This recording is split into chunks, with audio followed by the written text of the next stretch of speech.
सनाम को Santali NET SET WB SSC WB TET PTET YouTube पार channel कौन सनाम गाते को सगुन सेता साउते सगुन जोहार नोडे जहाँ टॉपिक पे ñeñal tabona ona do yukna santali patham reya josh se lakti noa topic इदी kete ge tehen do abwa galmarao te satam se murut satam kana abo santali satam patham santal sa reya tine enem mena kada se chida lakti kana ona bakrate কতগুলো point mena kada ona point idi kete abo bon galmarawa cholo tobe ona poilo point bon ñel legi नोंडे लई दाय जे मी पहिलो point chain कदा पाथाम रेया मुळु जोश गे हुयुक कना नवा नवा अनल अनलिया तैयार मेंदो जे मेटांग पाथाम अकोय ओना पाथाम रे अकोय को ओला उनको दो अनलिया को बेना कना आर उनकुआ जहा ऑल बेल ओना दो अनल हुयुआ होय दाड़ेया अनड़े होय दाड़ेया कहनी होय दाड़ेया गामाम होय दाड़ेया गायन होय दाड़ेया जहाँ दो अबो साहित्य ना जहाँ चांगा हटिन को इदी कतेत को ओलेदा उनको दो अनलिया को हुयुक कना इनर परेर पॉइंट मेना कदा बार रे दोसार दो सृजनशील साहित्य गठन गे हुयुक कना पाथाम रेया जोश दो पाथाम रे जहाँ साताम को ओलोआ ओना दो सृजनशील ओना दो जहाय अनलिया जहाया अनड़हे हुयो और कहनी हुयो ओना दो आज मिटांग नवा कारते सृजन एदा ओना दो ओकोआ मारे कहनी खन दो बांगे हतावदा जहाँ दो आज निजे रे अपनारा उयहर चिंता भावना ते बनाव एदाय ओना गे हुयुक कना सृजनशील दो और ओना अंकना साहित्य गी पाथाम तलाते उछन सदरोआ इन परेर पॉइंट बेना कदा पे नंबर रे नोंडे चे लई दाय पाथाम रेया जोश लेकाते बोन मेन दाड़ेया जे ओ ऑल कोआ मोनेरे रस्क तैयार ओना साथे ले गानोआ जे पापड़ाव कोठेन से पाठक कोठेन हो पाथाम रेना जहाँ रस्क रमोस को अटकार मा से सिविल श्रम को अटकार मा तबे तो ओना पाथाम को पढ़ाआ ओना हो मिटांग पॉइंट कान गया तो नोड़े ले दाय जे पाथाम रेया जोश लेकाते बोन मेन दाड़ेया जे ऑल कोआ मोनेरे रस्क तैयार अवश्य जहाय गी नवा अनड़हे अनल एमान जहाँ साताम को मेना आकदा जहाय ओलेदा उनिया मने जदि रस्क बांग तहेना ताहले उनी दो ओना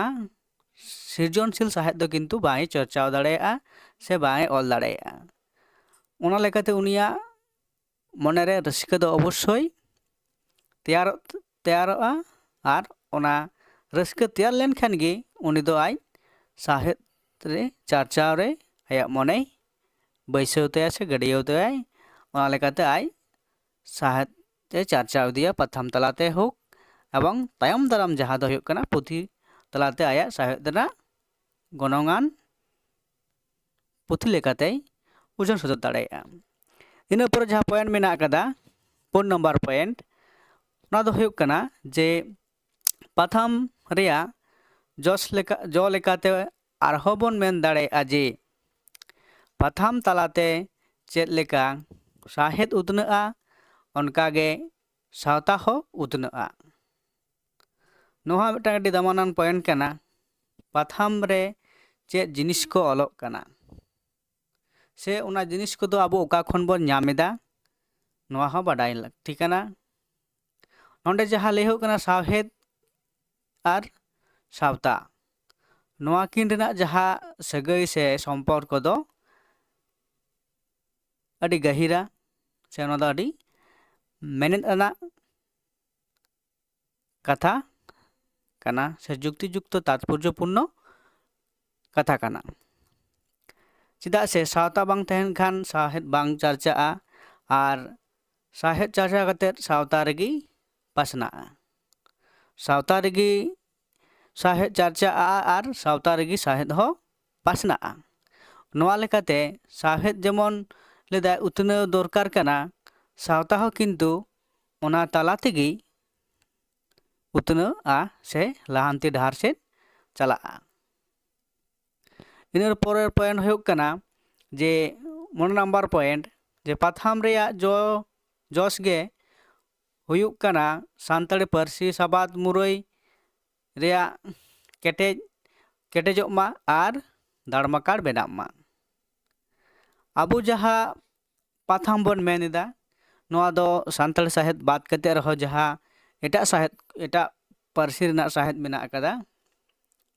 पाथाम रे जोश हुयुक कना जे नोडे तो जेहेतु आबो सानताड़ी पारसी बन पढ़ा कना से सानताड़ी साहेद बन चर्चावदा ओना लगाते नोआ लैयोग कना जे सानताड़ी पारसी साबाद रेया मुरई केटेजोग मा आर दाड़माकाड़ बेनाग मा